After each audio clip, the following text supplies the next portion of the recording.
નમસ્કાર વિદ્યાર્થી મિત્રો, Oxford school of science Amreli વતી હું આપ સર્વ વિદ્યાર્થી મિત્રોનું હાર્દિક સ્વાગત કરું છું. ગત વિડીયો લેક્ચરની અંદર આપણે 6 માસિક પરીક્ષા સુધીનો જે પણ કંઈ સિલેબસ હતો તે સિલેબસનું કામ કમ્પ્લીટ કર્યું. એટલે કે જેની અંદર ખાસ આપણે પીડીએફ સ્વરૂપે તમને તમામ પ્રકારની માહિતી મોકલી દીધી છે. આ પીડીએફ સ્વરૂપે આપ ધોરણ 12 કોમર્સના વિદ્યાર્થીઓને જે પણ કંઈ મટીરિયલ પ્રાપ્ત થયું છે એ તમામ પ્રકારનું મટીરિયલની અંદર એક તો 6 માસિક પરીક્ષાનો અભ્યાસક્રમ, 6 માસિક પરીક્ષાનું પરિરૂપ અને 6 માસિક પરીક્ષાનું ટાઈમ ટેબલ. તો તમને તમારા ટાઈમ ટેબલ મુજબ ઇંગ્લિશનું પેપર જે 1 થી 3 તમારે જે પેપર લખવાનું થાય, આ પેપરનું પરિરૂપ કેવું છે અને એની અંદર અભ્યાસક્રમ કયો છે તે તમામ પ્રકારની માહિતી તમને પીડીએફ સ્વરૂપે જે પણ કંઈ મટીરિયલ પ્રાપ્ત થયેલું છે એની અંદર સંપૂર્ણ વિગતવાર માહિતી આપેલી છે. જેમાં જો આપણે ખાસ કરીને વાત કરીએ તો આપણે 1 થી 4 યુનિટ ચાલ્યા છે, બરાબર. જેમાં પહેલું અને બીજું યુનિટ જે છે એ ત્રિમાસિક પરીક્ષાની અંદર આપણે એનો અભ્યાસ કર્યો અને એને આધારિત એક્ઝામ લીધી.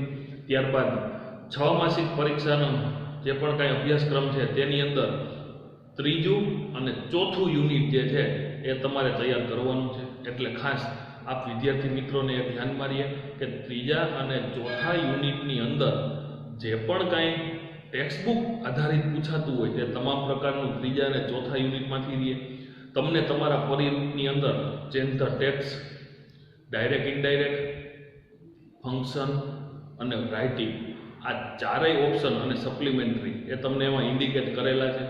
જેમાં ચેન્જ ધ ટેક્સ્ટ જે છે, એટલે કે હું તમને અહીંયા સૌપ્રથમ એ વાત કરી દઉં કે ગ્રામરના જેટલા પણ કાંઈ ટોપિક, એટલે કે આપણે ત્યારે જૂન મહિનાથી શરૂઆત કરી ઇંગ્લિશ સબ્જેક્ટની ધોરણ 12 માટે, એમાં જૂન મહિનાથી જેટલા પણ ગ્રામરના ટોપિક ભણ્યા છીએ એ તમામ પ્રકારના ગ્રામરના ટોપિક જે છે એ 6 માસિક પરીક્ષામાં એમ જ સમાવિષ્ટ રહેશે. એટલે કે જેની અંદર ચેન્જ ધ ટેક્સ્ટ હોય, ફંક્શન હોય કે ડાયરેક્ટ ઇનડાયરેક્ટ હોય, આ તમામ પ્રકારની બાબતો એની અંદર એમની એમ જ સમાવિષ્ટ રહેશે.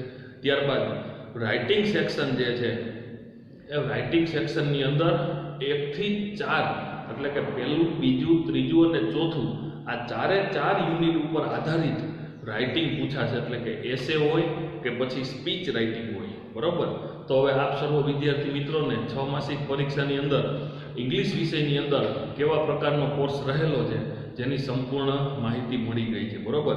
તો હવે આજે આપણે 6 માસિક પરીક્ષાને અનુરૂપ જેટલો પણ અત્યાર સુધી, એટલે કે આગળના વિડીયો લેક્ચર સુધી તમને જે કોર્સ મળ્યો છે, એટલે કે આગળના વિડીયો લેક્ચરમાં આપણે યુનિટ 4 પૂરું કર્યું છે.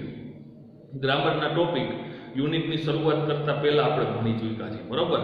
તો છેલ્લે યુનિટ 4નો અભ્યાસ આપણે પૂરો કર્યો કે જેમાં એક્સરસાઇઝ જોઈ. ત્યારબાદ આજે, એટલે કે આજના વિડીયો લેક્ચરની અંદર ગ્રામરનો ટોપિક, એટલે કે ફંક્શનનો જે આપણે અભ્યાસ કરી ચૂક્યા છીએ, આ ફંક્શનના ટોપિક ઉપર આધારિત કમ્પ્લીટ ધ સેન્ટેન્સ, આજનો આપણો ટોપિક શું છે?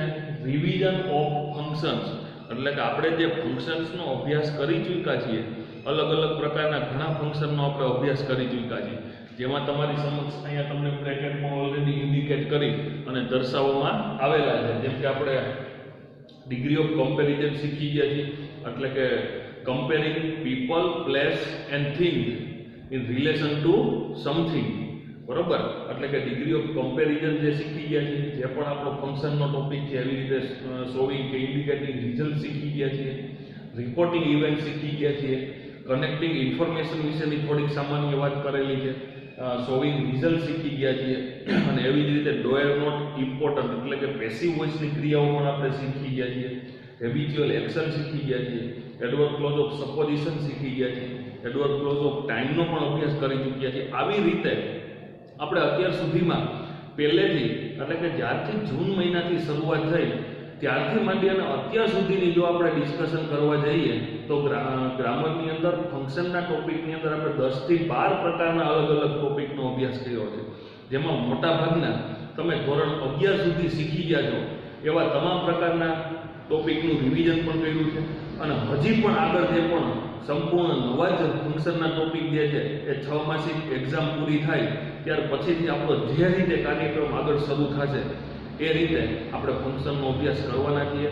સાથે સાથે હજી પણ ઘણા એવા ફંક્શન જે છે કે તમે ધોરણ 11 સુધી એનો અભ્યાસ કરી ચૂક્યા છો, એવા ફંક્શન આપણે રિવિઝન કરવાના છે અને નવા ફંક્શનનો પણ અભ્યાસ કરવાનો છે.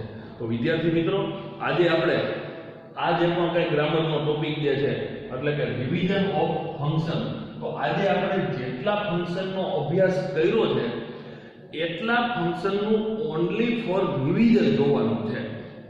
આઈડેન્ટિફાઈ ધ ફંક્શન પૂછાય છે, કમ્પ્લીશન ઓફ સેન્ટેન્સ પૂછાય છે, એટલે કે બંને બેઝ આધારિત છે ફંક્શનના ટોપિક, બરોબર. તો આઈડેન્ટિફાઈ ધ ફંક્શન એટલે કે વાક્યમાંથી ફંક્શન ઓળખવું, ઇટ્સ અ વેરી ઇઝી, ખૂબ જ સહેલું છે. આટલું કામ આવડતું હોય એના ઉપર આધારિત આપણે આમ તો એક જે પણ ફંક્શનના ટોપિક શીખતા ગયા છીએ ત્યારે સાથે સાથે 5, 7, 10, 5, 7, 10 એવી રીતના એક્ઝામ્પલનો પણ અભ્યાસ કર્યો છે. અને એવી જ રીતે તમને જે તે ફંક્શનનો ટોપિક પૂર્ણ થયો એ ફંક્શનના ટોપિક ઉપર આધારિત એક્સરસાઇઝના સેન્ટેન્સ પણ તમને બોર્ડ ઉપર સીધા જ મળેલા છે, જે તમને તમારા પ્રેક્ટિસ માટે અને ગ્રામર બુકની અંદર લખવા માટેનું સૂચન પણ કરેલું છે. તો આ જ ક્રિયાઓને આધારિત જો આજે આપણે જે પણ કંઈ રિવિઝન કરી રહ્યા છીએ એમાં તમને જો હજી કંઈ ખ્યાલ ન આવતો હોય તો એનો મિનિંગ એવો છે કે આપણે આગળના વિડીયો જે તમને ફંક્શનનો અભ્યાસ કરાવડાવી દીધો છે એ તમામ પ્રકારના ફંક્શન જે છે એ તમારે પહેલા રિવિઝન કરવા પડે, બરોબર. અહીંયા આપણે આ રિવિઝન કરી રહ્યા છીએ, એમાં હું તમને સંપૂર્ણ અને સચોટ તમામ પ્રકારની ઇન્ફોર્મેશન જે છે એ સાથે સાથે આપતો જઈશ કે કેવી રીતે વાક્ય રચના સાથે આ કામ થાય પૂર્ણ. પણ એવી જ રીતે જો તમને હજી એટલા માહિતીમાં ખ્યાલ ન આવતો હોય તો આગળના વિડીયો લેક્ચર તમારે જોવા પડે, તો ખૂબ જ સરળતાથી તમે આ કામ કરી શકશો. તો હવે આપણે જોઈએ રિવિઝન ઓફ ફંક્શન એટલે કે અહીંયા તમને અલગ અલગ પ્રકારના મિક્સ્ડ એક્સરસાઇઝ એટલે કે બધા જ પ્રકારના ફંક્શન આમાં મિક્સ કરેલા જોવા મળે છે, જેમાંથી આપણે અત્યારે સામાન્ય રીતે અડધા લીધા છે. બીજા અડધા જે સેન્ટેન્સ છે એ વિડિયો લેક્ચર પાર્ટ 2 ની અંદર આપણે એનો અભ્યાસ કરીશું, બરોબર. પણ આમાંથી આપણે મિક્સ્ડ એક્સરસાઇઝ સોલ્વ અત્યારે કોઈ પર્ટિક્યુલર એક જ ફંક્શન ઉપરના સેન્ટેન્સ અહીંયા નથી, તો એવી જ રીતે અહીંયા મિક્સ્ડ સેન્ટેન્સ લેવામાં આવેલા છે. તો આપણે એક એક સેન્ટેન્સ વાંચતા જઈ અને કેવા પ્રકારનું ફંક્શનનું કામ કરવા માટેનું આપણે ઇન્ડિકેટ કરેલું છે એ પ્રમાણે સેન્ટેન્સને કમ્પ્લીટ કરવાનો પ્રયત્ન કરીશું. એટલે કે અધૂરું જે સેન્ટેન્સ છે એ આપણને અહીંયા જે બ્રેકેટની અંદર સૂચના આપવામાં આવેલી છે પણ કયું ફંક્શનનો ઉપયોગ કરવો એની ઉપર આધારિત કામ કરવા જઈ રહ્યા છીએ. એટલા માટે આ ટોપિકને complete the sentence, complete the following sentence using the function given in the bracket, ગમે એ ફંક્શનનો ઉપયોગ કરવાનો નથી, પરંતુ જે તે સેન્ટેન્સની છેલ્લે તમને અહીંયા જે આપવામાં આવેલ ફંક્શનનું નામ છે એ જ ફંક્શનના નિયમો પ્રમાણે આપણે આ સેન્ટેન્સને કમ્પ્લીટ કરવા માટેનું કામ કરીશું.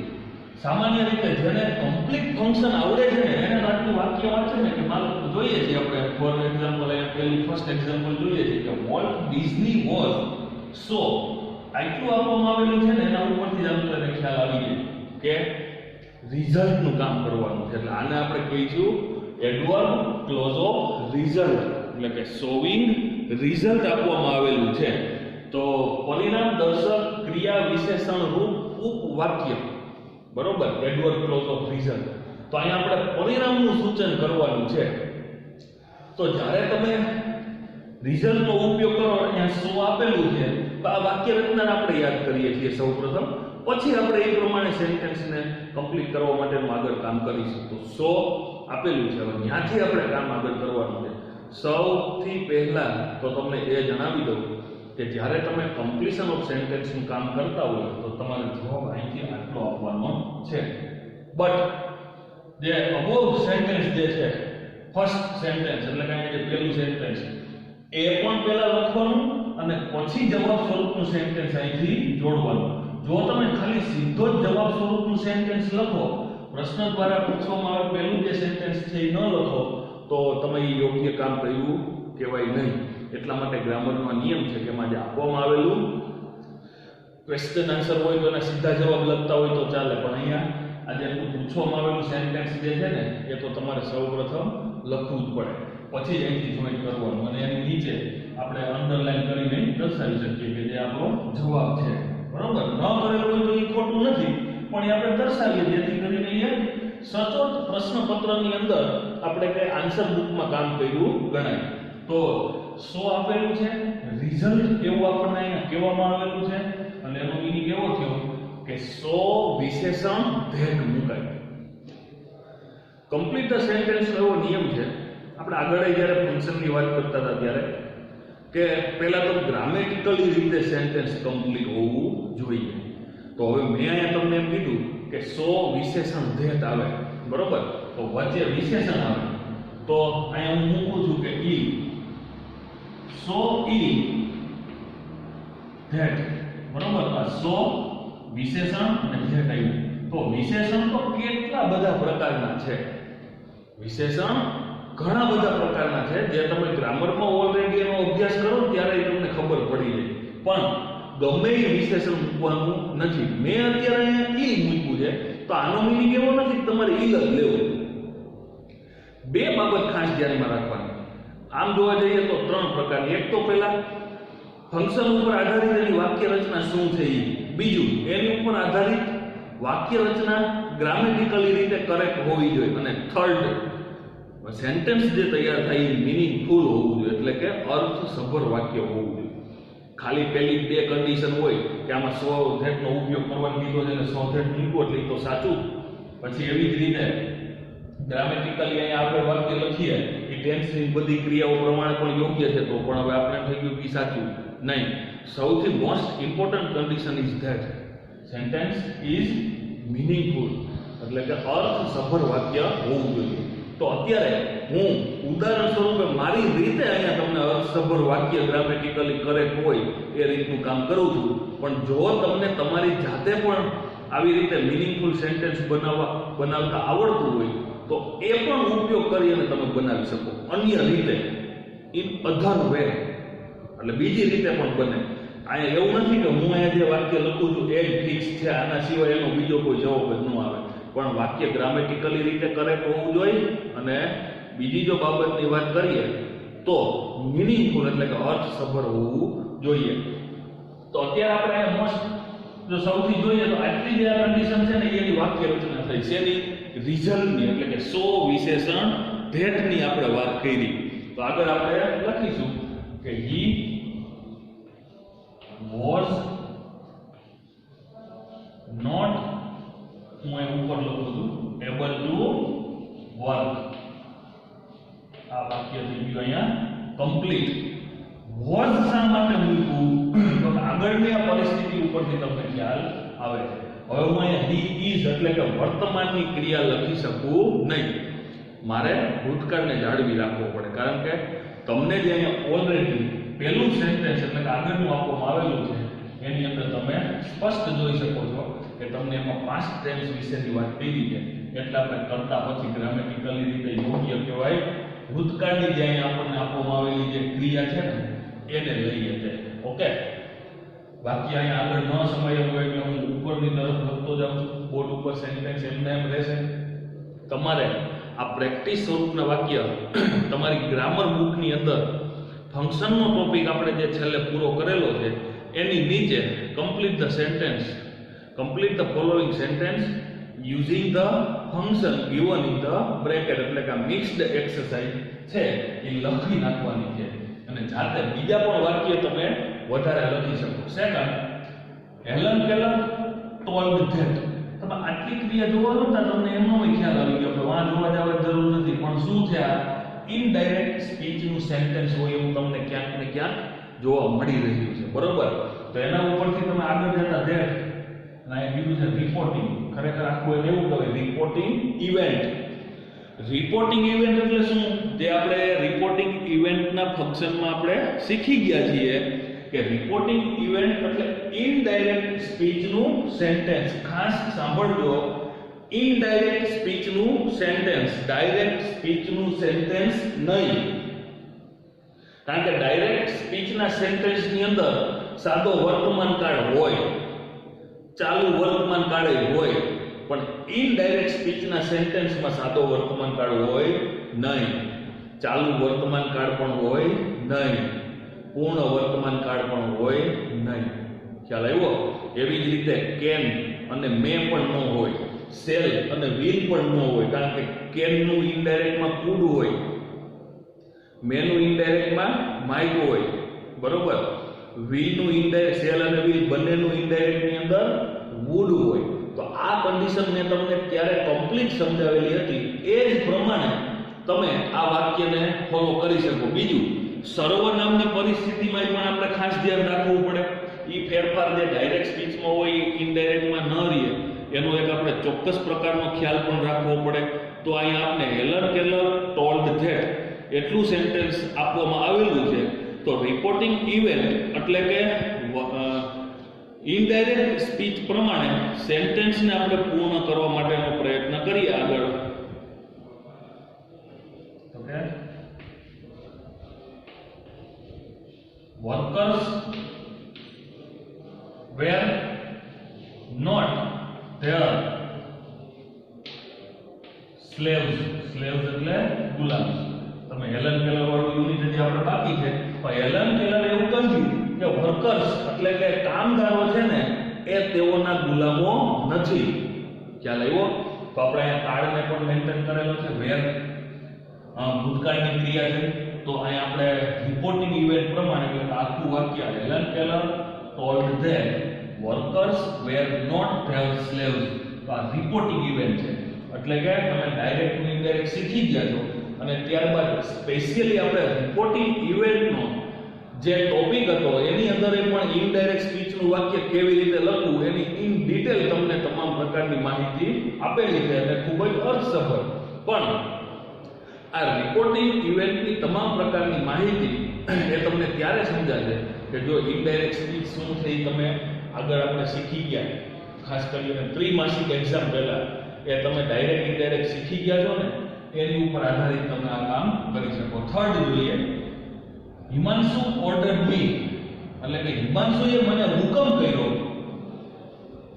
ક્યુ ફંક્શન આપ્યું છે? સપોઝિશન. સપોઝિશન એટલે ધારણા. આને આપણે બીજી રીતે કેવું હોય તો એવું પણ કહી શકાય કે એડવર્બ ક્લોઝ ઓફ સપોઝિશન. ધોરણ 11 ની અંદર પણ શીખી ગયા છો અને ધોરણ 10 માં પણ આવી ગયું છે. તો સપોઝિશન એટલે ધારણા. મીનિંગ શું થશે? એડવર્બ ક્લોઝ ઓફ સપોઝિશન એટલે ધારણા દર્શક ક્રિયા વિશેષણ રૂપ ઉપવાક્ય. તો અહીંયા આપણે ધારણા દર્શક ક્રિયા વિશેષણ રૂપ ઉપવાક્ય બનાવવાનું છે. તો સપોઝિશન એટલે પહેલા તો જો તમને આઈડેન્ટિફાઈ આવડતું હોય તો સપોઝિશન નામ ઉપરથી ખબર પડી જાય કે સપોઝિશન ની અંદર કયો શબ્દ આવે, એ પહેલા આઈડેન્ટિફાઈ કરવો પડે. તો જ્યારે તમે સપોઝિશન થી સેન્ટેન્સ બનાવતા હોય ત્યારે શું આવશે? As if. એઝ ઇફ નો મીનિંગ શું થાય? જાણે કે.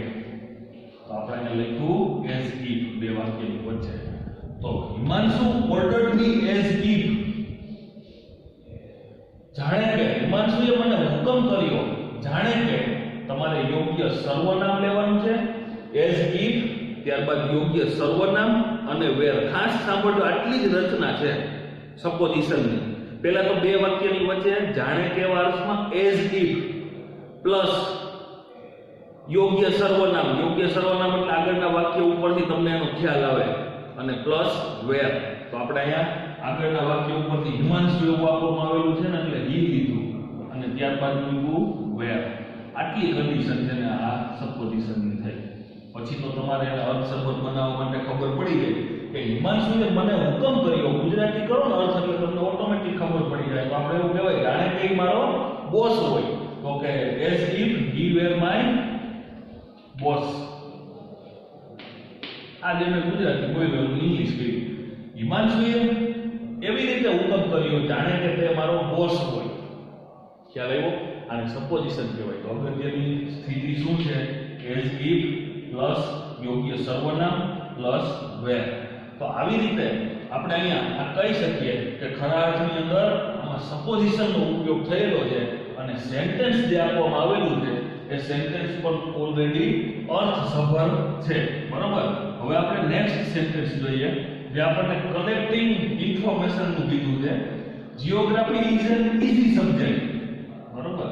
તો કે જીઓગ્રાફી જે છે એ કેવો છે? એકદમ સહેલો વિષય છે. હવે આગળ આપણને એવું કીધું છે અહીંથી અધૂરું આપી કે કનેક્ટિંગ ઇન્ફો. ઇન્ફો મીનિંગ શું થયો? કે ઇન્ફોર્મેશન. જો અહીંયા શબ્દ આખો આપેલો છે, અહીંયા ટૂંકું લખ્યું છે, બાકી આખું જ લખેલું હશે, don't worry. Connecting information connectives કોને કહેવાય? કંજક્શન એટલે સંયોજકો.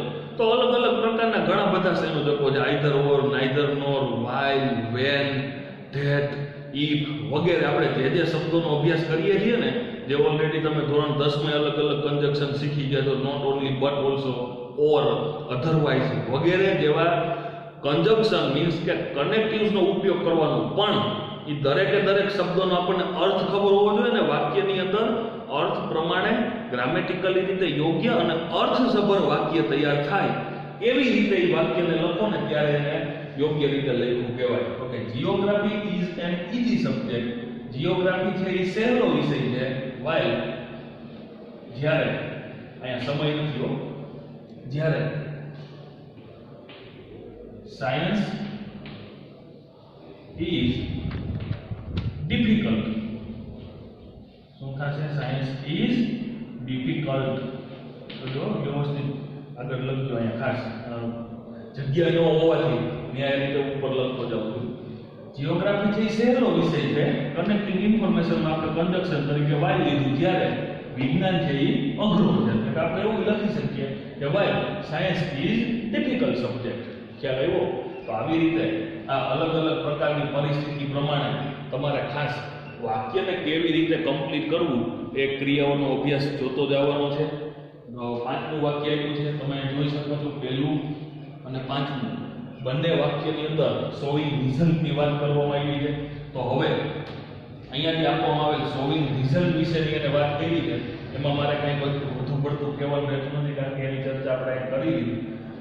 જાતે આવડતું હોય તો તમારે જાતે પણ બનાવવાનો પ્રયત્ન કરવાનો છે. કે ઇંગ્લિશ ઇઝ સો વિશેષણ ધેટ છે ને, એવી રીતે TOO વિશેષણ TO2 આવે. સમજો, તમને મેં ટોપિક શીખવાડ્યો છે એડવર્બ ક્લોઝ ઓફ રિઝલ્ટની અંદર રિમૂવ ટુ અને યુઝ ટુ નો, જે તમે ઓલરેડી ધોરણ 11 ની અંદર પણ ભણી ગયા છો. TOO વિશેષણ TO2. તો જોઈએ એની વાક્ય રચના કેવી. અહીંયા TOO એટલે 100 વિશેષણ ધેટ વાળો બનાવો કે TOO વિશેષણ TO2 વાળો બનાવો કે ઇનફ ટુ થી બનાવો. આ ત્રણેય શબ્દો જે છે ને એ શોઈંગ રિઝલ્ટ એટલે કે પરિણામનું સૂચન કરે. જે આપણે રિઝલ્ટનો અભ્યાસ કર્યો ત્યારે કેટલા શબ્દો હોય, એવું ન હોય કે એક ફંક્શન નામ હોય તેમાં એક જ શબ્દ હોય. એડવર્બ ક્લોઝ ઓફ ટાઈમની વાત કરવા જાવ ત્યારે when, while, after, before, till, until, as soon as, no sooner, hardly, scarcely વગેરે જેવા એ બધા જ શબ્દો જે છે ને એ સમયનું સૂચન અને એનો કેવી રીતે અર્થ પ્રમાણે ઉપયોગ થાય વાક્યમાં એ બધાયનું શીખવું પડે. ત્યારે આપણને એક શોઈંગ ટાઈમ એવું કહેવાય. એવી રીતે અહીંયા શોઈંગ રિઝલ્ટની અંદર આ રીતે એ શબ્દ છે તો કે TOO નો ઉપયોગ કરીએ છીએ. ઇંગ્લિશ ઇઝ તો એની વાક્ય રચના શું છે? TOO વિશેષણ અને ત્યાર પછી TO2. બરોબર? તો English is too difficult. English is too difficult to ક્રિયાપદનું મૂળ રૂપ હવે લર્ન.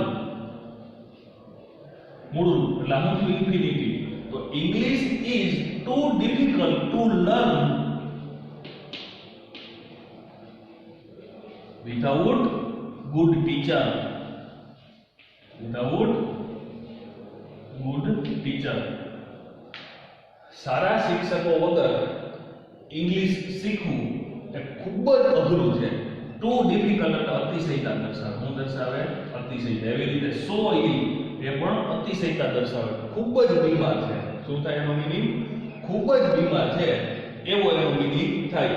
છઠ્ઠું વાક્ય છે નોટ ઓનલી રોય. હવે આપણે આગળ નોટ ઓનલી શબ્દ માત્ર આ જ નહીં આ પણ એટલે કે બટ ઓલસો ત્યાર પછી એટલે નોટ ઓનલી બટ ઓલસો કહેવાય. Not only Roy connecting information છે. આગળમાં વાય જોયું તો અહીંયા but not only but also fix કીધું છે. આ જ નહીં આ પણ એટલે not only Roy but also Walt. હવે ક્રિયાપદ decided. Not only Roy but also Walt એટલે કે માત્ર રોય જ નહીં પણ વોલ્ટ પણ ડિસાઇડેડ ટુ સ્ટાર્ટ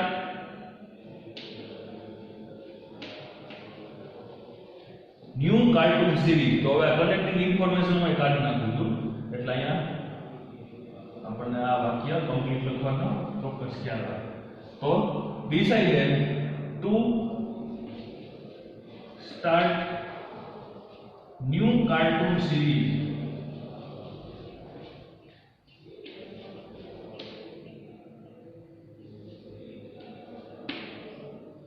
બરાબર, નોટ ઓનલી બટ ઓલ્સો આ શબ્દ છે. માત્ર આ જ નહીં, આ પણ બે કર્તા હોય, બે ક્રિયાઓ હોય, બે કર્મો હોય વગેરેને જોડવા માટે મુકાય. Same as either or neither nor, પણ એમાં અર્થ બીજો થાય, આનો અર્થ બીજો. માત્ર રોય જ નહીં પણ વોલ્ટ, બરોબર, માત્ર રોય નહીં પણ વોલ્ટે પણ નક્કી કર્યું કે to start new cartoon series, કે આપણે નવી કાર્ટૂન સિરીઝ શરૂ કરીએ.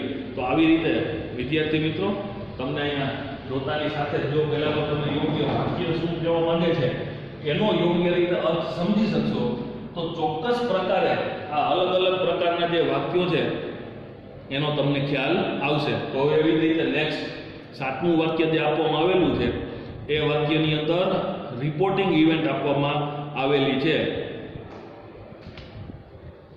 અમી ટોલ્ડ હર બ્રધર, ટોલ્ડ આપેલું છે એટલે વાક્ય સીધું શું મુકાશે? ધેટ. આ વિધાન વાક્ય છે ઇનડાયરેક્ટ સ્પીચનું.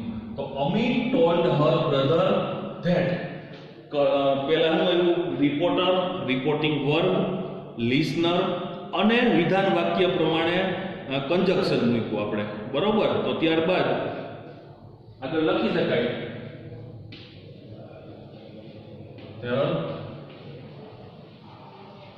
સ્કૂલ વોઝ ડિમોલિશ્ડ એટલે કે રિનોવેશન કરવું, ફરી પાછી યોગ્ય રીતે તૈયાર કરવી. 8મું વાક્ય છે ડો એ નોટ ઇમ્પોર્ટન્ટ થી પોલ્યુશન ઇઝ. હવે સીધું જ B3 મૂકવાનું છે, તો આપણે B3 મૂકીએ છીએ એટલે કે પેસિવ પ્રમાણ ડો એ નોટ ઇમ્પોર્ટન્ટ, ખરેખર એવું છે કર્તાનું મહત્વ નથી. તો અહીંયા આપણે એટલું લખી શકીએ કે પોલ્યુશન ઇઝ ઇન્ક્રીઝ, બરાબર.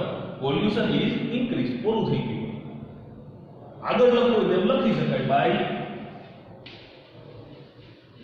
મોર ટ્રાન્સપોર્ટેશન, પરિવહનથી, વધારે પરિવહનથી પોલ્યુશન જે છે એ વધી રહ્યું છે. તો પોલ્યુશન ઇઝ ઇન્ક્રીઝ, ખાલી જો તમે એટલું લખેલું હોય ને તો પણ એ વાક્ય જે છે એ કમ્પ્લીટ કહેવાય, બરોબર. તો આગળ જે આપવામાં આવેલું છે ધીસ મેંગો ઇઝ, ફરી એક વખત રિઝલ્ટ આપેલું છે, બરોબર. તો આપણે અહીંયા સો ધેરથી બનાવીએ છીએ. ધ મેંગો ઇઝ સો સોર, સોર એટલે ખાટું, ધેટ. ત્યાર પછી યોગ્ય સર્વનામ આ જ રીતે વી લઈએ આપણે. વી કેન અને કુડ માંથી વર્તમાનની ક્રિયા છે એટલે that. We can not eat, ખાઈ શકતા નથી. ઈટ આ સર્વનામ છે પાછું. ઈટ, બરોબર. કે ધીસ મેંગો ઇઝ સો સોર, એટલે કે આ કેરી છે એ એટલી બધી ખાટી છે કે અમે ખાઈ શકતા નથી. તો આવી રીતે અહીંયા જે આ વિદ્યાર્થી મિત્રો તમને ખ્યાલ આવે છે કે તમામ પ્રકારની ક્રિયાઓને જો તમે યોગ્ય રીતે સમજતા જશો તો ચોક્કસ ખ્યાલ આવશે. નેક્સ્ટ આપવામાં આવેલું છે ઇન્ડિયા યુઝડ, ખાલી જગ્યા આપ્યું છે હેબિચ્યુઅલ એક્શન ઇન પાસ્ટ, એટલે કે ભૂતકાળમાં અમુક પ્રકારની ક્રિયાઓ કરવાથી ટેવાયેલા હતા એવું સૂચન દર્શાવવા માટે યુઝડ ટુ નો ઉપયોગ થાય. તો India used to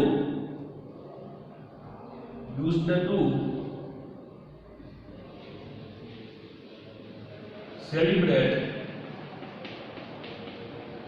victory over Pakistan. હવે હું હેબિચ્યુઅલ એક્શન ની 5 કાર્ડ નામ જેથી કરીને આનું વાક્ય લખી શકાય. Victory over Pakistan in those days. Those days એટલે એ દિવસોમાં, એટલે ભૂતકાળના દિવસો થયા ધોઝ ડેઝ એટલે. તો ઇન્ડિયા યુઝડ ટુ, અહીંયા કાંઈ નહીં, યુઝડ ટુ પછી ક્રિયાપદનું મૂળ રૂપ અને ભૂતકાળના એ અર્થ કરવા માટે શું થયું? India used to celebrate victory over Pakistan. Pakistan ઉપર એ દિવસોમાં જે વિજય મળ્યો ત્યારે એ દિવસોમાં સેલિબ્રેટ એટલે કે ઉત્સવ મનાવવાથી ઉજવણીથી ટેવાયેલા હતા. બરોબર? એ રીતનું અહીંયા આપણને આ વાક્ય દર્શાવે છે. નેક્સ્ટ આપવામાં આવેલું છે પર્પઝ છે. Volt established his over company. Purpose આપવામાં આવેલું છે ને એટલે સો ધેટ, પણ જો સો ધેટ શબ્દ ભેગો, બરોબર, કે જેથી શું થયું? આ સો વિશેષણ ધેટ હોય ને ત્યારે એને રીઝન કહેવાય, જ્યારે સો ધેટ ભેગું હોય ત્યારે એને શું કહેવાય? પર્પઝ. એટલે કે એડવર્બ ક્લોઝ ઓફ પર્પઝ છે. એટલે ક્રિયાનો હેતુ દર્શાવવા માટે હેતુદર્શક ક્રિયા વિશેષણ આપણને અહીં આપવામાં આવેલું છે, જે આપણને ખબર પડે. અને સો ધેટ તો સીધું મૂકી જ દેવાનું, કારણ કે પર્પઝ આપવામાં આવેલ છે એટલા માટે. આગળ લખીએ કે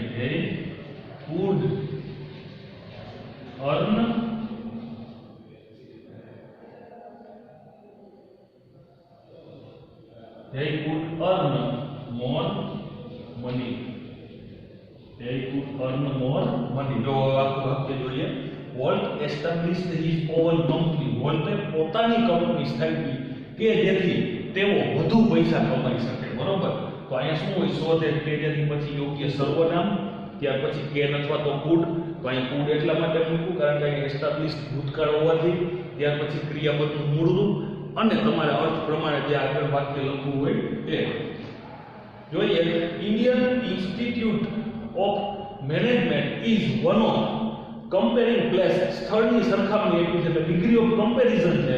અને વન ઓફ શબ્દ આપવામાં આવેલો છે, એના ઉપરથી આપણને ખ્યાલ આવે છે કે અહીંયા સુપરલેટિવ ડિગ્રીનું વિશેષણ મૂકવાનું છે. એટલે કે સુપરલેટિવ ડિગ્રીનું સોરી આ સેન્ટેન્સ છે એનો ખ્યાલ આવે છે. તો Indian institute of management is one of. તો એની વાક્ય રચના યાદ કરી લેજો. વન ઓફ પછી આર્ટિકલ ધ, ત્યાર પછી સુપરલેટિવ ડિગ્રીનું વિશેષણ. તો તમારે જેવું વાક્ય બનાવવું છે એ પ્રમાણે વિશેષણ. તો one of the best management institute. Best management, અહીંયા લખું છું હવે, best management institute. Best management institute in India. તો વિદ્યાર્થી મિત્રો, આવી રીતે તમને જે અહીં આપવામાં આવેલા જે અલગ અલગ પ્રકારના જે સેન્ટેન્સ છે, ખાસ તમને જે ફંક્શનનું નામ આપવામાં આવેલું છે એ ફંક્શન જોવો વ્યવસ્થિત, અને એ ફંક્શનની વાક્ય રચનાને યાદ કરો. ફંક્શન જોવો, ત્યારબાદ એની વાક્ય રચનાને યાદ કરો, અને એ વાક્ય રચના મુજબ ગ્રામેટિકલી રીતે કમ્પ્લીટ કરેક્ટ વાક્યને પૂર્ણ કરો કે જે સેન્ટેન્સ અર્થસભર થવું જોઈએ. બરોબર? તો આજે આપણે આ વાક્યો ઉપરથી તમે તમારી જાતે પણ બીજી આવી તમારી ગ્રામર બુકના ઉપયોગથી પ્રેક્ટિસ કરી શકો. અને હવે આપણે હજી પણ એક લેક્ચરની અંદર, એટલે કે આ પાર્ટ 1 અને હવે પછી હજી પણ એક વિડિયો લેક્ચરની અંદર થોડાક વાક્યો જે છે એ આપણે પ્રેક્ટિસ સ્વરૂપે કમ્પ્લીશન ઓફ સેન્ટેન્સના જોવું. આજે આટલે સુધી રાખીએ છીએ. આભાર.